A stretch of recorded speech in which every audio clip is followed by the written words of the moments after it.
Disney, a subject that's been talked about for many years. When you think of Disney, you think of your childhood. You think of the movies that you grew up with and you consider your favorite. We could talk about The Little Mermaid. We could talk about Snow White and the Seven Dwarfs. We could even get into the modern movies, which is Tangled, Frozen.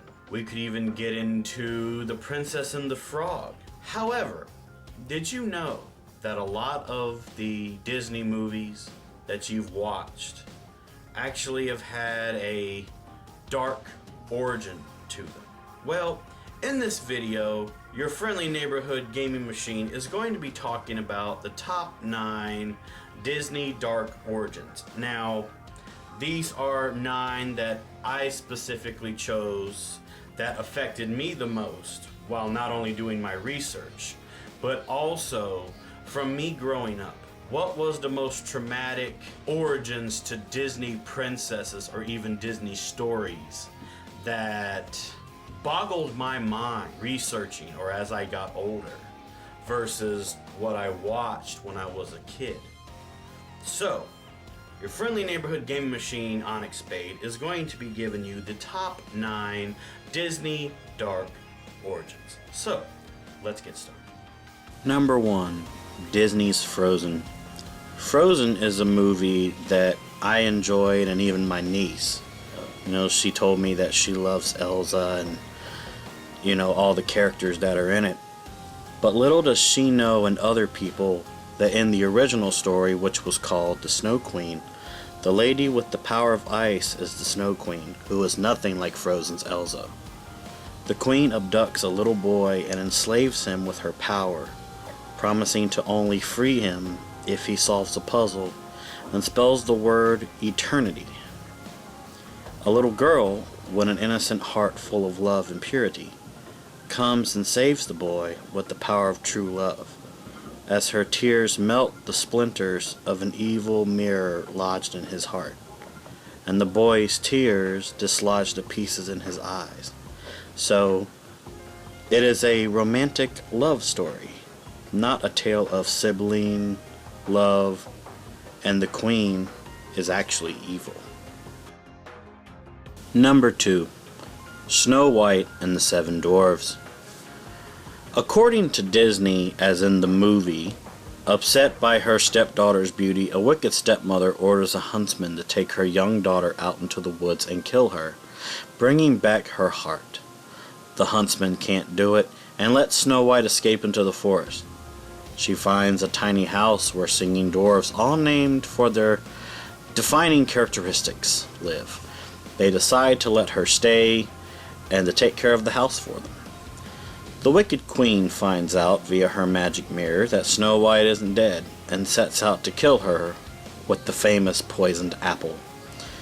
Though the dwarves get revenge by driving the queen off the edge of a cliff, they cannot wake Snow White from her sleeping, until a passing prince comes and awakens her with true love's kiss, and then that's where they live happily ever after.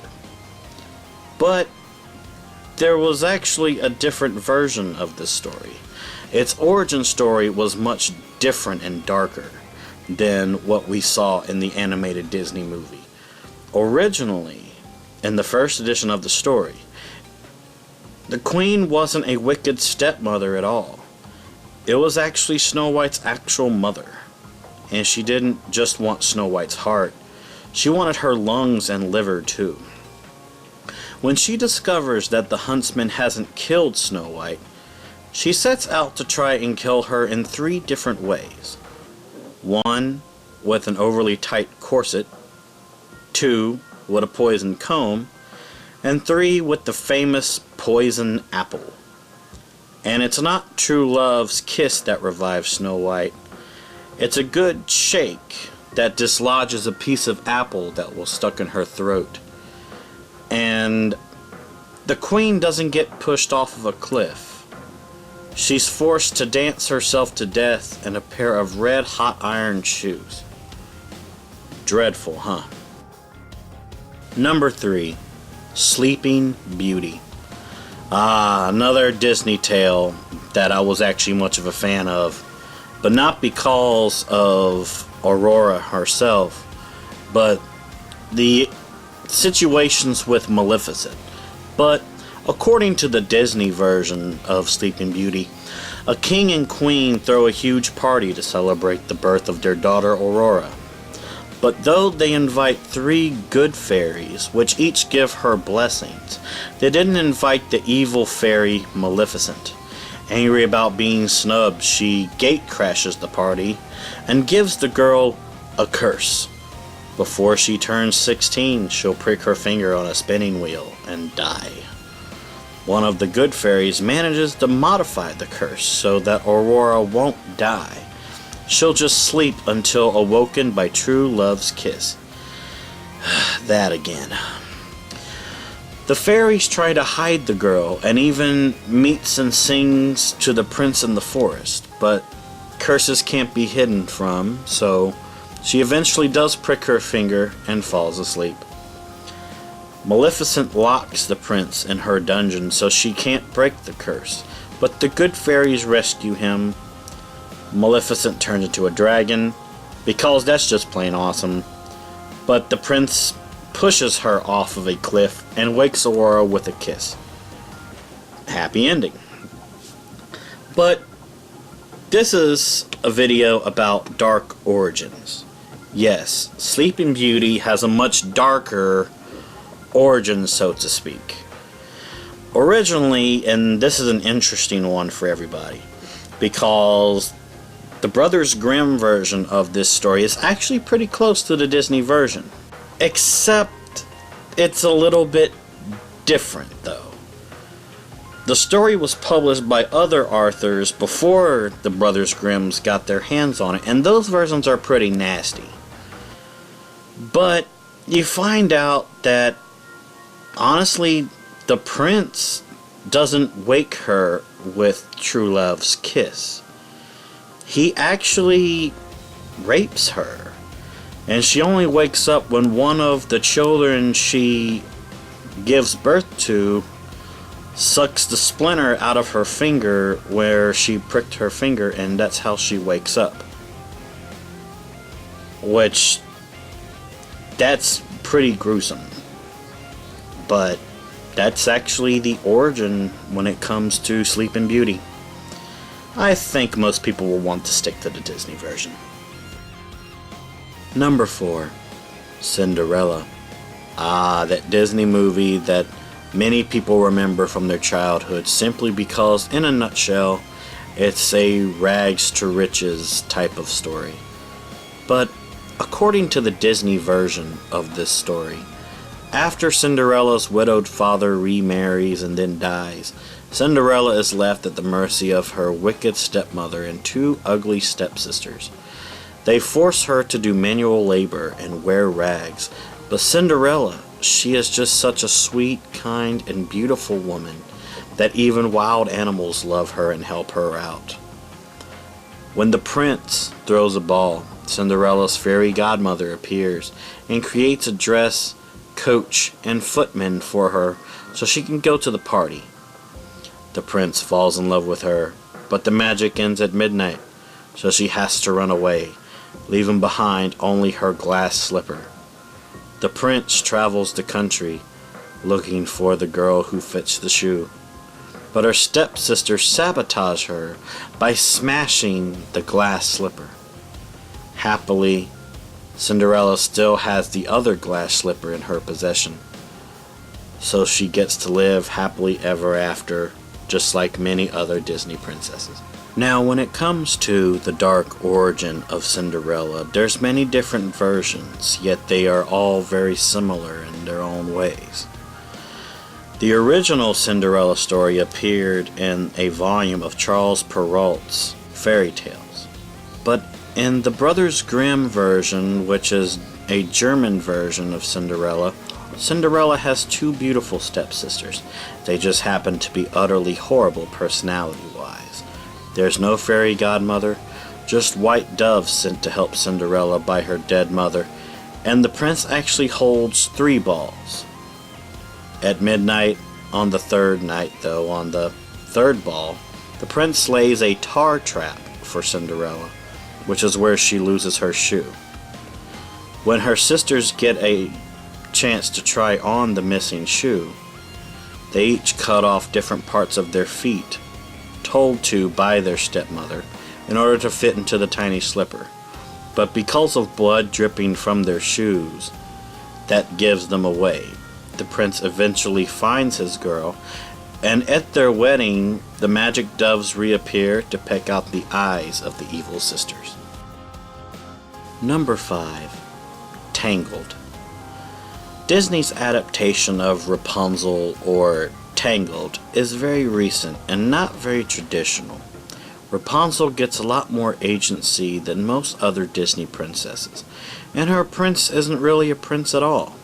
But the elements of a sanitized Rapunzel story are there. A beautiful princess which is held captive by a witch who uses the girl's long hair to climb in and out of a tower prison, and it's only when she meets a man that she gets to escape. But this is a very much darker story than most people have anticipated. Originally, according to the Brothers Grimm, the reason the Wicked Witch gets to make off with the baby Rapunzel is that her dad stole herbs from the witch's garden to meet his wife's cravings, and when he got caught, he agreed to hand over his firstborn. Rapunzel gets stuck in the tower, letting down her hair for the witch, but when a passing prince hears her singing, he decides to pay Rapunzel a visit himself. He visits her secretly several times, and the Wicked Witch only finds out because Rapunzel gets pregnant and innocently asks why her belly is getting so big. In a rage, the witch cuts off the girl's hair, uses it to lure the prince back into the tower, then chucks him off the top, letting him fall into a thorn bush that plucks out his eyes. Gruesome, huh? Eventually, though, there is a happy ending where the couple gets back together and Rapunzel's tears healed the prince's eyes. Aren't you glad that we didn't get this in the Disney version? Number 6. Beauty and the Beast. Beauty and the Beast. A very good movie at that, especially by Walt Disney. When it comes to the movie adaptation, it's about a book-reading nerd named Belle. And she's being stalked, in a way, by a guy named Gaston that the whole village that she lives in just loves and adores. And she has a father named Maurice that's a crazy, kooky inventor and is trying to make something so he can go to the fair. Then all of a sudden, the father falls into the wrong place at the wrong time, and he ends up running into the Beast, a person that was of young age, that was cursed to find true love on his 21st year, or he would remain a beast for the rest of his life. And down the road, Belle finds out where her father is and sacrifices her freedom so he can be released. Things come into play, and Belle and the Beast end up living happily ever after, finding out that love is only skin deep. The Disney adaptation of the classic French fairy tale about inner beauty is also a version that's not too astray from the original. Both versions have roses playing an important role, a cursed prince who must find love as a beast, and a beautiful girl unaware of her looks and only interested in books. In the original fairy tale, though, the beast releases a homesick beauty to go visit her family on the condition she returns in a week. When her sisters, yes, Belle has sisters in this, hear about this, they display some quote-unquote sisterly love and try to get her to stay, in the hope that an angry beast would come eat her alive upon her return. Also, in the fairy tale, Beauty, who happens to be half fairy, and the Beast grossly turn out to be cousins. Isn't that an interesting twist, everyone? Number 7. The Princess and the Frog. The Princess and the Frog is a very popular Disney movie, based very loosely on the Brothers Grimm, The Frog Prince. To be fair, it's a storyline that does tally with other modern versions of the tale. While the modern variants all fixate on the good-hearted princess kissing the frog, the original tale says that the princess, disgusted by the frog that tricks her into making a deal, throws the frog prince against the wall and breaking the spell, with some earlier versions suggesting that the frog just tries to spend the night on the princess's pillow. There's even a more violent version that says that she has to cut off the frog's head. I bet you won't watch The Frog Prince clear-minded now that you've heard this. Number 8. The Little Mermaid. This movie.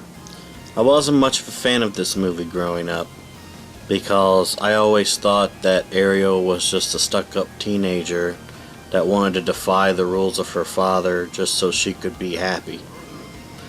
But the fact that Disney's The Little Mermaid revolves around a 16-year-old girl sacrificing her voice to marry some random dude is dark enough. But in this original story, Prince Eric, he's a real dirtbag. Not only is Ariel forced to have her tongue cut out, she also spends her time on land with her feet constantly gushing blood in sheer agony. Luckily, all of her isn't for nothing, and she meets her prince. Remember how I told you Prince Eric was a dirtbag? Well, right as she meets him, he then splits and marries another woman. Ariel is confronted with the choice of slashing Eric's throat and allowing the blood to drip onto her feet so she can become a mermaid again, or leaping into the ocean and turning into sea foam. Ultimately, she is unable to slaughter Eric, so Ariel commits suicide and becomes the scabby old froth you always see in the corner of the beach full of plastic bottles. Poetic, huh? Number 9. Pinocchio. Disney's Pinocchio. The movie about a puppet that becomes alive by magic, guided and mentored by Jiminy Cricket, and in the end becomes a real boy after going through so many shocking developments as his life of a wooden boy. But there is a darker story to all of this that many people should realize. Disney's Pinocchio is quite different from the wooden boy and the adventures of Pinocchio. In the dark story, Pinocchio kills Jiminy Cricket and even sells off the book that Geppetto gets by selling his last coat. You almost don't feel bad when bad things happen to Pinocchio because, well, he kind of deserves them all. Pinocchio, in a nutshell, everyone, murders a lot of people. Wow.